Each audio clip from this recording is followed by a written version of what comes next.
When it comes to modifying any engine, engine tuning or engine management is one of the key aspects, and the options are that we go for an aftermarket standalone ECU or we retune or reflash the factory ECU. There's two schools of thought there. There's a lot of debate about which is the correct option. And behind me we've got a 1000 wheel horsepower 2005 Subaru WRX running on a COBB access port, and we're going to find out how it achieves that power running a reflash system.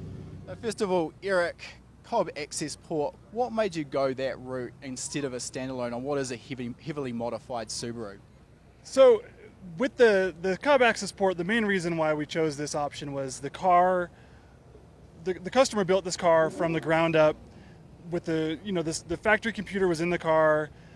He started modifying the car, adding horsepower, and so you have to tune it. And at the time, the COBB access port was one of the best options on the market, aside from some of the more limited standalones of 10 years ago. So we went with the access port. We've continued to develop the car, and the cars continued to build more and more horsepower, and the access port's kind of just been along for the ride. But fortunately, the company that's behind it, COBB Tuning, has been very supportive in developing new features and new functionalities of the tuning software to allow us to access more and more of the factory computer, change more tables, and get the control that we've needed to put 1,000 horsepower to the wheels out of a 2005 WRX. Now, for those who aren't really aware of what the term reflashing means, so we'll just back up a little bit and we'll talk briefly about that. So what we're talking about here is accessing and modifying all of the calibration maps that are fitted inside of the factory ECU. So essentially you've got the power to retune that ECU in exactly the same way as the Subaru factory engineers do. Yeah. Now, the COBB access port is a software and hardware interface that allows you to do so. So can you just briefly talk us through how you use the COBB access port to make a change? So basically, the COBB access port has software that we load onto the laptop, and the software has the calibration file from the computer that's in the car, stock, factory, just how it came from Subaru. And they've unlocked hundreds of tables within that are the air fuel target tables, timing tables, the boost control tables, all of that, and have allowed us to change in the software essentially just what the values in those tables are. When we change those values, we load it onto the access port device and then flash it to the car through the OBD2 port. So basically that tune file that was on the car from Subaru has now been modified by us and put back on the car, still running on the Subaru computer with all of the the factory settings behind it, but it's been modified to take advantage of different airflows, different fuel injectors, all those different things that we've changed on the car. Now, I want to talk about some of those changes because obviously we can understand that the factory ECU is probably an excellent choice for a car that's stock or relatively close to, but in this case you've taken a factory engine that was perhaps 250 to 300 horsepower flywheel, now modified it to well over 1,000. So one of the limitations I want to talk about there is in factory form, the Subaru ECU relies heavily on the mass airflow sensor. Now those have a resolution that allows them to measure a certain amount of airflow. Clearly you're well and truly exceeding what was ever expected from any Subaru engineer. So how do you deal with the ECU being able to measure the airflow correctly? So one of the things that COBB Tuning did was they have modified some of the core logic tables in the computer to allow us to run what's called a speed density map, which uses actual volume airflow that's calculated as opposed to measured through a math. And by calculating the airflow, you're not limited to a single sensor determining ultimately how much air is coming through it. The way that they did that is, some kind of an engineer that they have behind the scenes, but they're using tables that do exist in the computer from the factory. There's underlying speed density values, like when you unplug the mass airflow meter on the car, it still runs, and that's some underlying table that they've basically taken from being an underlying table to being a command table.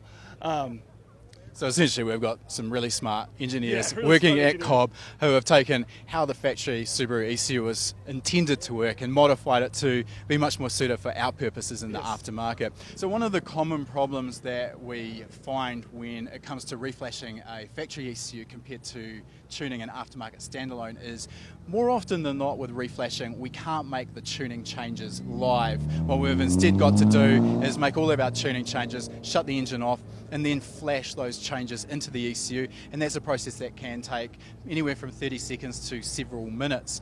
Now, particularly when it comes to populating a completely empty speed density or VE table, it sounds really time consuming. How do you deal with that? So one of the really nice things that the engineers at Cobb Tuning have done is they have, through the Cobb Tuning Access Tuner software, have allowed us to plug in directly from our laptop to the access port device and then into the OBD2 port on the car and make live changes directly to the ECU. Not all of the tables have been unlocked for live tuning. There's only a certain amount of memory that is available for live tuning, but they've essentially unlocked the primary tables that you would use to tune the car. The speed density table, if you're still doing a MAF tune, the MAF table, timing maps are all live, the air fuel target maps are live, the variable cam timing maps are live. So that it gives you probably 95% of what you do while you're on the dyno is live tuning through the software. Now there still is reflashes that have to happen when you make major changes deeper into the logic, scalar changes, you're changing the map sensor, something like that. You do have to reflash. It takes 30 seconds. It's not a big, super time consuming. It's not like some of these BMWs that take an hour.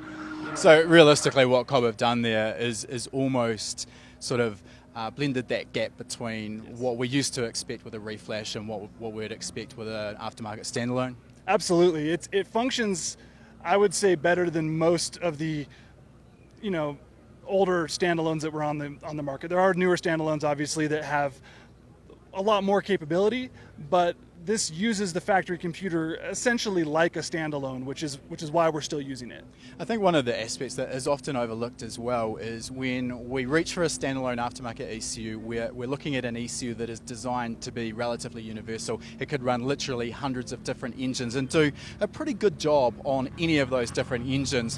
When you are reflashing the factory ECU, instead you're reflashing an ECU that was designed from the ground up with one intention, which was to run that specific engine and that specific chassis. So you've got a lot more tables in there to make that particular engine run as well as it possibly can. So often we hear reports that drivability, cold start, idle speed control, all of those sort of aspects are much nicer than we can often achieve on a standalone. Would you say that's fair? Absolutely. One of the really nice things with the access port, and like you mentioned, the factory computer on this car was designed for the factory triggers. One of the biggest problems with standalones that you run into is that they are designed to run a trigger for a Chevy, a Ford, a Subaru, a Honda. All of those things have different trigger patterns. They have to have logic written in. This has one. Most of those standalone ECUs, when they run the triggers, at least from the ones that I've worked with, they're not even necessarily actually able to use the true trigger that's on the car. This car's trigger wheel it's basically 24 teeth, but it has two of them that are shaped different and a space here and another space here. And on a standalone, the way that they usually handle that is they just ignore it.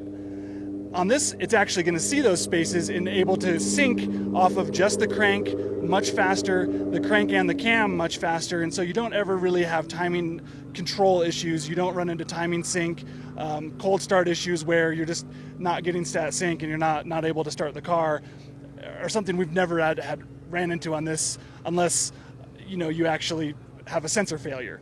Which, if you have that on a standalone, now you're knocking your head against a wall wondering, is my sensor working or is it something in the calibration?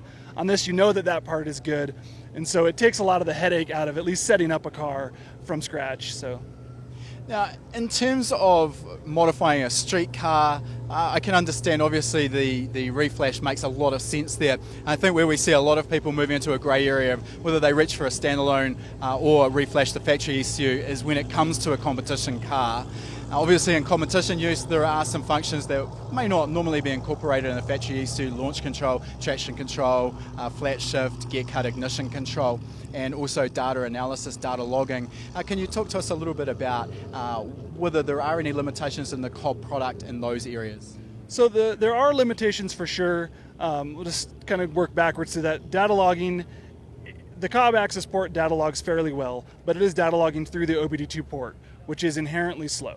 And so your refresh rate, the amount of data you can actually get from the engine computer into the access port and then onto your laptop is often lacking. Additional to that, the number of parameters that you have are all factory parameters that are logged by the factory ECU, but not necessarily what you might want to look at, like oil pressure, oil temperature, extra things. Now they are adding systems, especially on the newer model years, to allow custom logging abilities. But some of these older model years like this one don't have that capability, so it is a limitation.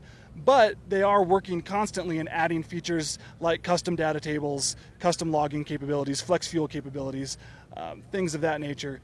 So it is limited, but it's getting better and it's constantly evolving, which is really nice. Right, we've talked a little bit about the car. I've mentioned the fact that it makes close to 1,000 wheel horsepower and it's gone close to 200 mile an hour. I'll just find out a little bit more about how you're achieving that sort of power level. So can you tell us what fuel you're running on, what turbo is fitted, and what boost pressure the engine's running? So the fuel we're running is ethanol fuel. It's a 98% ethanol. It's from Thunderbolt Racing. The turbocharger that's on there is a Precision 7675. It's a fairly large turbo. It's their newest Gen 2 aerodynamics. We went with that turbo specifically for this race event. We had a smaller turbo on there that was making the boost that we needed, but when we'd come to elevation, we couldn't get the boost that we wanted out of the car. So we fitted this larger turbo in order to hopefully remedy that problem. Our target boost pressure today is hopefully around 52 to 53 pounds. So the first pass out, we hit about 45. So we're going to work to try to get that boost pressure back up and see if we can get back to our target boost, which should get us down the track to close to 200 miles an hour. And for those watching who aren't aware, we are here at Colorado Springs at Airstrip Attack, where the altitude is around about 1,900 metres. So we're seeing barometric air pressure today of close to 80 kPa. So this is why it makes it harder to make that boost pressure and also harder to make power at this altitude. Absolutely. We're from basically sea level in Portland, Oregon. So we're 105 kPa. And so coming up here, losing all of that, it's rough trying to get the car to make the boost. It's a small motor. It's only a 2.5 liter engine. So you're trying to spin that turbo real hard in order to get that boost. So we're hoping we can get it back up there and get out and do what we came to do. All right, thanks for the chat there, Eric. Great to get some more insight into that COBB product, and we wish you all the best for the rest of the weekend. Let's see if you can crack that 200 mile an hour. Cheers. Absolutely. Thank you.